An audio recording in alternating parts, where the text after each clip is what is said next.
Hello everybody, it's Murray here and welcome back to my channel, M Stewart Paintings. On today's acrylic painting tutorial, I'm going to teach you how to paint realistic clouds, how to use blues to create depths and distance in your work to push things back, how to bring darker tones to bring things forward, and how to create this gorgeous realistic tropical beach scene in acrylic paints. So let's get into it.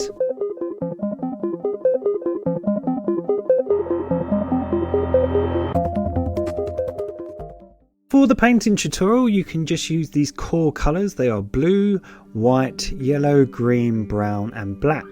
Now I will go through the tones I use, but these are the main tones and you can make any colour in this tutorial from those core tones. Now here I have a 8 by 10 inch canvas and all I've done is divided it into three. So I've got 2/3 as the sky, and I've got 1/3 as the water and the beach. So we're going to have this part as the sky, we're going to have a couple of mountains, so it's like somewhere like Hawaii. We're going to have our beach here and just a bit of sea foam and froth here, and this is going to be our water.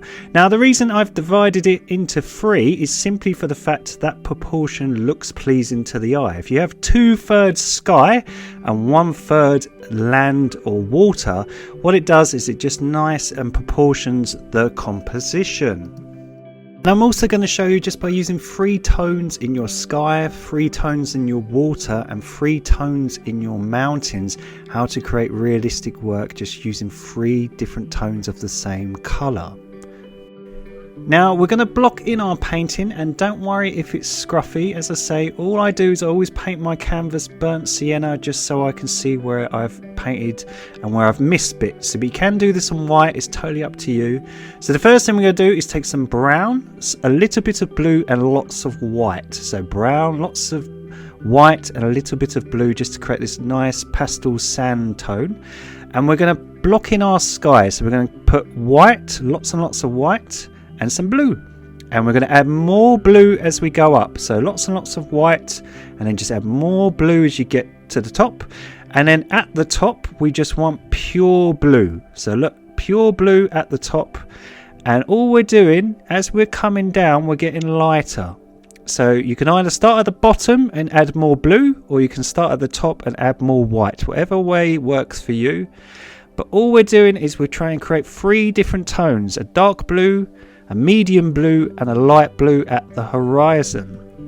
Now I am lazy and I always buy my tones pre-mixed, but I'll put on the screen now the colours to use, and basically we're just adding green and yellow and a little bit of white to our mix as we go down. So 3 different tones of turquoise. So we have a bluer tone, we have a bit more green and white and yellow, and as we go down we get lighter. So all you're doing is you're creating the illusion again of a blend in gradient. So we're going to do the same with the mountains now. We're going to use some cobalt blue and some white, and we're just going to block in that one. Then we're going to add more blue and a tiny dash of black to the second one. And then the third one we're going to even add more blue and less white and a little dash of black to the third one. So we've got a bit of blue and a bit of black and some white. So there we go. We've got 3 different tones, 3 different little mountains. So we can just add a bit more white to that one. And what we should have is a nice gradient sky, but we want to bring this bit forward. So we're going to have lots and lots of dark blue and black. Now don't worry that I've gone very fast. We're going to go over everything because all we've done is blocked it in very roughly. So I'll go a lot slower now as we take our time and we go through it. So if you think the horizon is far away and we want those mountains to really stand out and pop, so we're going to use white and blue, and then we're going to add more blue to our mix as we go up, because we want to cover up that burnt sienna. We don't want to see any of our canvas, but also we want to have a nice blend, and we don't want to have the colours looking noticeably 3 different tones. We want them all 3 to blend. So all we're doing is going to take our time and we're just going to try to mix those tones together. And as I say, I'll go through slowly now how we're going to do that. So by just using a soft brush and trying to create sort of X shapes with your paint, by creating these 3 tones, what you can do is just sort of gently, while they're wet, blend them in together. Now you can always dry your work, and you can always use what I'm using now, a big brush, and just go over the top, and what you should have is a nice soft blend. So by just using lighter tones at the bottom, just blue and white, adding more blue as you go up, and then adding more and more blue to the mix as you go up. What that does is it tricks the viewer's eyes. It gives a nice realistic sky, and also because of the horizon is lighter at the bottom, it gets your nice mountains to stand out. So win-win. And we're going to add some clouds, so don't worry, but it's just so a nice gradient in colour that looks realistic. You can always paint your edges. It's good practice, as I said in other videos, but you just want to get your sky tone really nice and pretty, and you don't want to notice the tones. So now I'm happy with it, we're going to do some clouds. So we're going to add some blue and some white and a dot of black, and we're just going to use a little blending brush, a very soft brush, and all I'm going to do is create the impressions of clouds. Now because the world is round, the clouds tend to go straight, they tend to go horizontal, and then they tend to have a little bit of an angle and kind of go round the dome of the earth. So all we do is we just add a little bit of white and blue and this brush, and we're just trying to create sort of wishy-washy shapes. And because it's a very light pastel tone, what it's doing is trying to create all the sort of floaters and all the sort of wispy parts of the cloud. And all we're doing is we're just creating that white and blue tones. We're just adding some more white, so the same color that is the bottom of our horizon, and we're just adding a little bit more white to that, and we're just going around the edges of those clouds and just trying to give more impressions to it. Because we've got the nice underpainting, the nice wishy-washy colour first, what that does is it just gives all the edges a bit of a softer look, and it just looks like some of the clouds are fading off into the distance. So don't go too overboard on the white at first. Add plenty of blue in that mix, because when you add the white on the top in a minute, it will create the highlights like now. So just add a little bit of white, even more white, and just create the illusion of clouds. So just by using a really soft brush, you can dry your work, and you can always just use a really soft blender brush, just a really soft bristled brush, and just by adding white and just trying to create the illusion of highlights. But remember to leave plenty of that underpainting with the light blue, and what that does is it creates the illusion of wisps, and it makes some clouds look far away, and it makes them look like they're floating off into the distance. Now I absolutely love painting clouds. Along with sunsets, they are my favourite. So as I say, you can practice anytime. You can always do little sketchbooks, and you can just do that sky trick that I just taught you, where you do the 3 tones of blue, and you can go out and you can take lots of photos of clouds, and you can just practice. So if you want, take your phone out, just go outside, take loads of photos of clouds, and then get a sketchbook and just keep working on them. And all it is, as I say, is putting that blue and lots of white and a dot of black first, so you've got a shadow tone, and just have a dry brush and just make sure it's nice and wispy, that it looks like it's fading away, and then just using more white as to add highlights. So it looks really pretty, and it's really simple technique. It's not hard, it's just patience, it's just building it up, just trying to make them look fluffy and trying to make them look like the light hitting it and making it looks like it's shining. That's all it is. It's not hard. Just taking your time and just trying to create depths, trying to create texture in your painting. For the more detail and the more texture, the more real it will look. And I know these are really easy tutorials, they're only little quick things for when you get more detailed. Now if you measure your horizon so it's nice and straight, and you put some tape, all we're going to do is we're going to do our mountains a bit better. So again, we're just going to go a bit slowly, and I'll show you how to do the mountains. So we're going to use blue, white and a dot of black, and that's going to be our first mountain. Now this is the rule of 3. We're going to add more blue and a little bit of black to the white, and we're going to do our second mountain. So you can see clearly now it just looks more prominent than before, than when we blocked it in. And because it's a bit darker than that first mountain, it's showing up more. You can see a clear divide. So by adding more blue and black now to the mix, we've got our third mountain. So think of the rule of 3 that we did with the sky, where we had 3 tones that tricked your eye. Well, we're doing the same thing now with our mountains. We've got 3 different tones of blue, and it looks like 3 different mountains. So we've got one that's far away, one that's medium, and one that's pretty close. And it's getting bigger. It's getting darker as it comes towards the viewer. Add some green and lots of blue to the mix. You can create sort of the illusion of terrain on these mountains. So just by doing that, and we can neaten all of this up at the end, but by just adding a little bit of blue and white to that mix, still got some green in it. Again, we're just showing where the light is hitting. And we're going to soften all this up. It looks a bit too harsh, it looks a bit cartoony, but we're going to soften that up later, so don't worry. And some blue and white just on this far away mountain, and we're just going to add some blue and white just to give it again just some texture. And the same here, just here. Now it looks a bit cartoony, so all I've got is a blender brush and just some blue, and I'm just trying to soften areas just to make it look a bit nicer. I'm just using some dark blue. Now what I was doing here, I was trying to put some darker tones for shadow tones, but I think I used too dark a tone and it's bringing it forward a bit too much. So you don't necessarily have to do this section, because later on you can see me correct this, but if you want to, you can follow it exactly to the video. But all I was doing was I was using a darker blue, but it's just a bit too dark. So if you want, just leave this mountain alone and we'll come back to it later and we'll just neaten it up.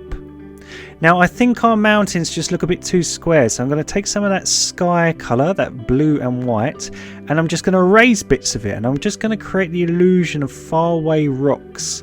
If you ever see somewhere like Hawaii, it's got loads of these sort of volcanic sort of gorgeous rocks that are coming out from the sea, and I want ours to look more realistic, so I'm just going to use this sort of tone, this really nice white and blue, and I'm just going to create the outline just to make them look like they're fading away off into the distance. Now to bring this near mountain and push it back a bit, I'm going to just use some cobalt blue, which is just a really nice blue tone, and I'm just going to go over it and just make it a bit softer and a bit lighter. And what that's doing is just, again, it's just pushing it back. It's still nearer to the viewer, but it's not as near with that darker tone. So just remember, darker tones always bring something forward. So once it's dry, just use some tape, and we're going to do the water now a bit slower so you can all see. So all you're doing is taking 3 shades of turquoise. So with turquoise, all we're going to do is add a little bit of green and a little bit of yellow to some blue. And we're going to add more green and yellow and a little bit of white as we go down towards the bottom of the canvas. So the more yellow and the more white you add, and a tiny bit of green to the mix, and what that should do, look, there you go, is just have a lovely nice gradient. And we can just fiddle and we can just correct any bits we've missed, but because of that painting tape you should have a nice straight line and a nice straight sea level and a nice straight horizon. Again, you can just use that sky tone if you want to neaten up bits. Like, as I say, it's still rough, your painting. Your acrylics are always going to look a bit rough till the very end. That's part and parcel of using acrylics, and this tutorial is no different. So what we're going to do is we're going to try to create the sky tone in the water so it matches. So we're going to use some blue and some white, but not too much white, just a little bit of blue and some white. And we're going to just create the illusion of waves, because we've got that nice turquoise mix underneath. We're just using a flat brush and we're just leaving gaps, and we're just trying to create the illusion of waves. But also, because it's the sky tone, it's a nice, again, transition between what is above in the sky and what's below on the water. So you've got this really, really nice transition between the tones. And by just adding a little bit more white to the mix, just like you did to get the middle tone of your sky, you can just do the same, and you can just add a little bit of more white every time, just as you're coming towards the viewer for these waves. So again, just like the clouds, and just like the sky, we're just doing the mirror of what's above onto the water below. So look, just adding blue and whites that we did, which was the horizon colour. We're just coming in right now, so that third tone of blue just towards the viewer.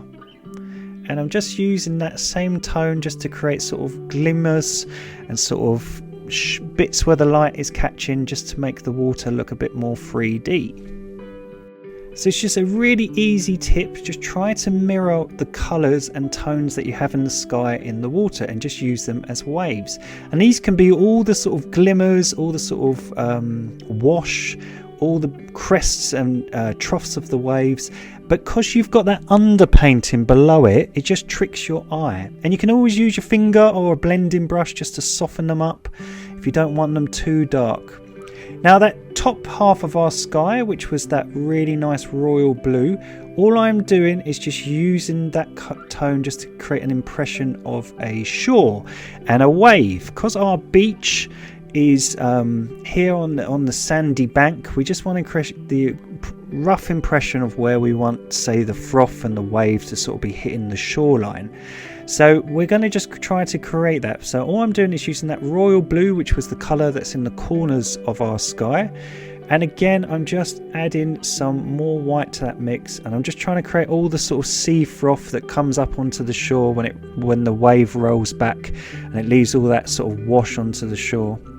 And just by using some titanium white, all I'm doing is just showing where roughly I want the wave crest to be, and it's sort of just peeling back and back into the shore. But again, don't worry if it's rough. We're just creating where we want roughly things to be and just seeing if it works. So I'm just using a flat brush, and I'm just using some of the bottom sky tone, that blue and white, and I'm just creating sort of the wash that's left behind when the water sort of cascades back. And I'm just using the same tone that we've got on the nearest mountain, which was that cobalt blue, just to put underneath the wave. So I've just got a clear definition of the wave and which bit is the shadow. So really easy. It's just like we did before, we're just blocking everything in. Now by using that blue and white that we had for the clouds, all you can do by creating sort of zigzag shapes, you can create all the sort of illusion of the wash in the waves. And what again that does is it looks like highlights. It looks like the water is peeling back. So by just using that and then going over the top with white, you can just create the illusion of the froth and the wave hitting the shore. Really easy. So just a really easy trick. First you put the blue and white, and then you just put the white on top to create and emphasize the highlights. As I say, we'll go back and forth with this, because sometimes with water you do, and you have to just wait to see how it dries, and if it dries a bit too flat. But it's a really easy trick.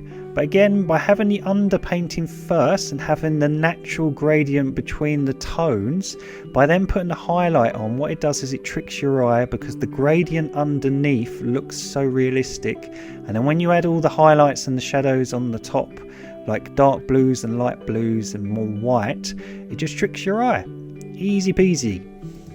Now, I appreciate that some people will be more advanced than others, so I will happily do a more advanced water tutorial for all you guys who want to learn. But for the moment, this is a really nice and easy tutorial. I don't want to leave anyone behind who's beginning or who's a medium level painter.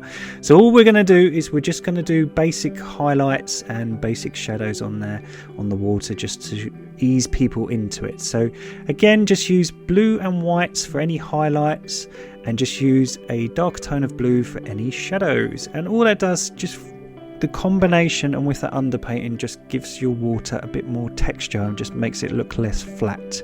Now if you take some brown, lots of white and some yellow, we're going to just create the terrain on our sand. And again, by leaving the underpainting, that lovely sort of brown and white below it, we're just going to create the illusion of terrain and texture in our sand. All the sort of sand prints and all the sort of footprints that is left in the terrain. So again, just to make it more 3D. And by just blending it together, just with a nice soft brush, we can just leave bits poking out, what we're trying to do again is just trick the viewer's eyes. Now if you take some brown and some blue and just use something like a fan brush, all we're going to do is again just try to create some texture. Now this was a bit too dark. I think I went a bit gung-ho on this, so don't go as dark as me. But like anything, there's no mistakes. You can always just correct them. So I'm just going to add some brown, some white and some blue, and I'm just going to blend it while it's wet, and I'm just going to use that to make a shadow. So because those trees are going to create a shadow, I'm just going to use light white and yellow to create a highlight. So there'll be some areas in the light and some areas that obviously have a bit more shadow because they will have the trees and the sort of shrubbery hanging over them. So just by doing that, again, it's just to create the texture between darks and lights. So don't be afraid to add highlights to your work. Don't be afraid to add more shadows. So by using cool tones and by using lighter, brighter, warmer highlights, you can have a really nice mix between hots and colds. And as I say, we all make mistakes. We're all going to have bits we need to correct in our paintings. You live and learn, so don't worry. You can always paint over it. You can always do an extra layer. You can always rework something. So all I'm doing here is I'm just adding some green and blue just to these tree lines, just to create the illusion of shrubs, and I'm just adding more brighter green to that mix.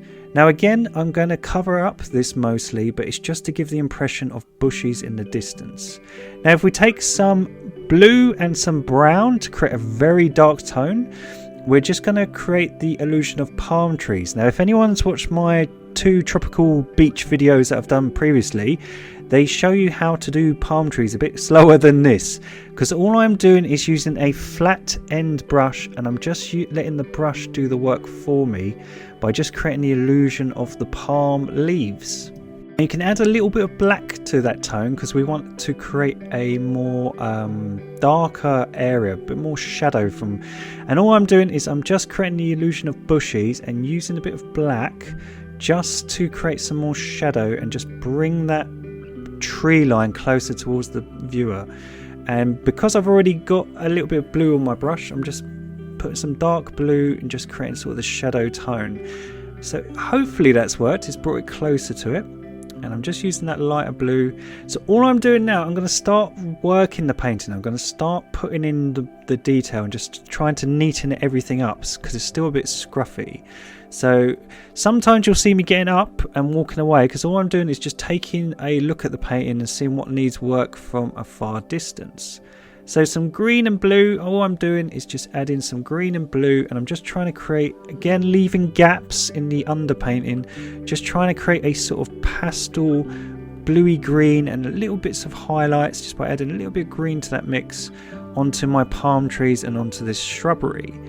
Because it's where the light is hitting it, and if the light is coming from where the clouds are, we would just want some of that light to be hitting our palm trees and just adding some highlights. So it's just taking your time now, so add some brown and some white to the underside, the right hand side of your palm trees, and that just gives the sort of knocks and looks on the trunks. By using some dark blue, you can just create shadows. And we're just going to neaten every single thing up now, just make it look a bit more pretty. So by adding some white onto our sea foam and on the edges, we're just going to start working the painting. Now we've got everything happy where we want it, we're just going to add some detail.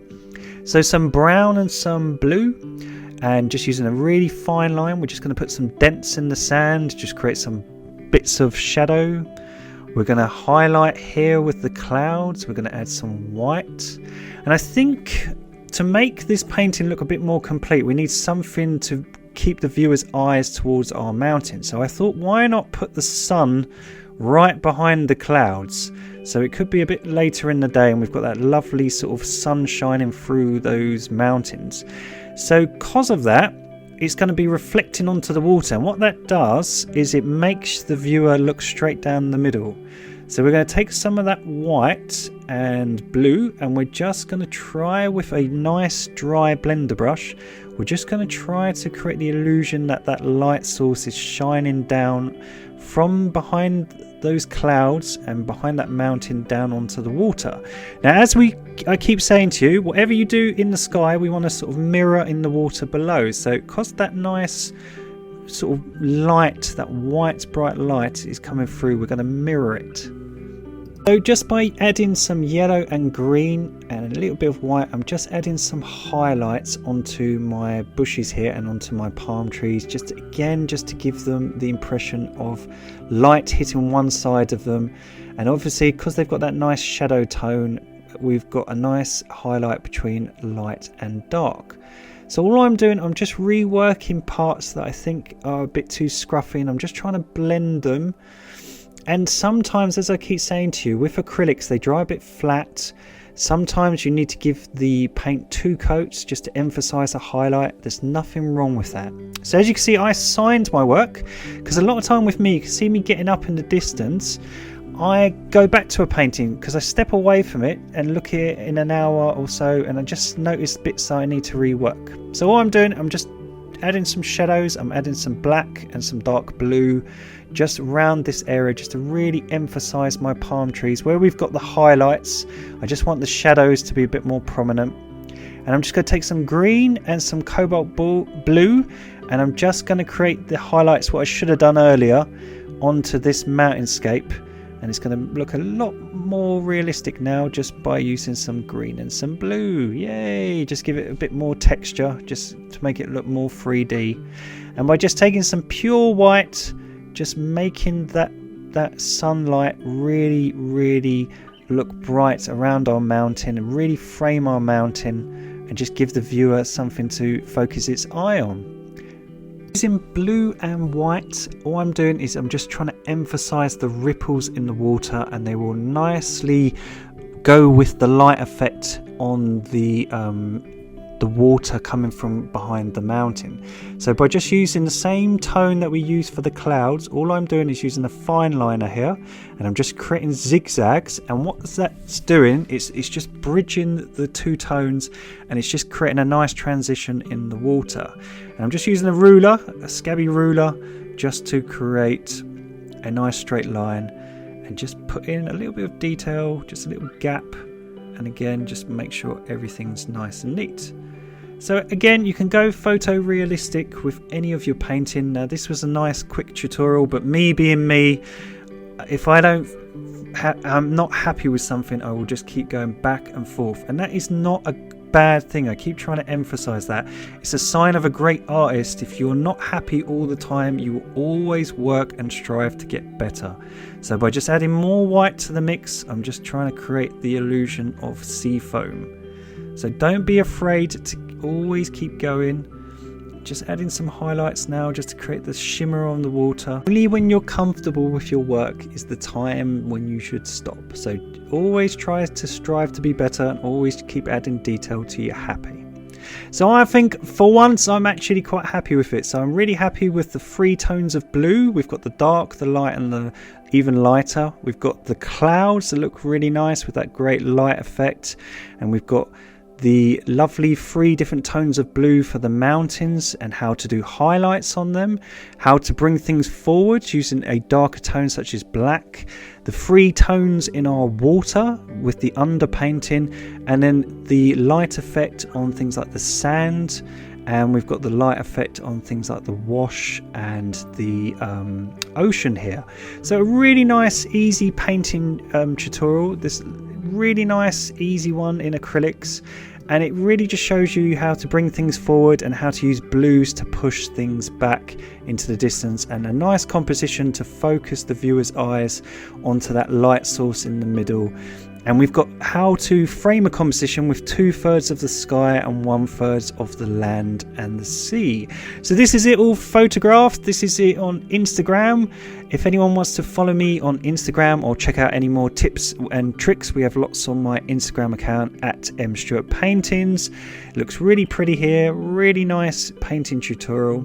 So I hope you've enjoyed this painting tutorial. Please don't forget to like and subscribe. We have plenty more tropical beach tutorials here. We've got landscapes, we've got sunsets, so please check out my other videos, and please don't forget to like and subscribe. So thank you very much all for watching. My name is Murray, and I hope you really enjoyed this acrylic painting tutorial. Take care everybody, goodbye.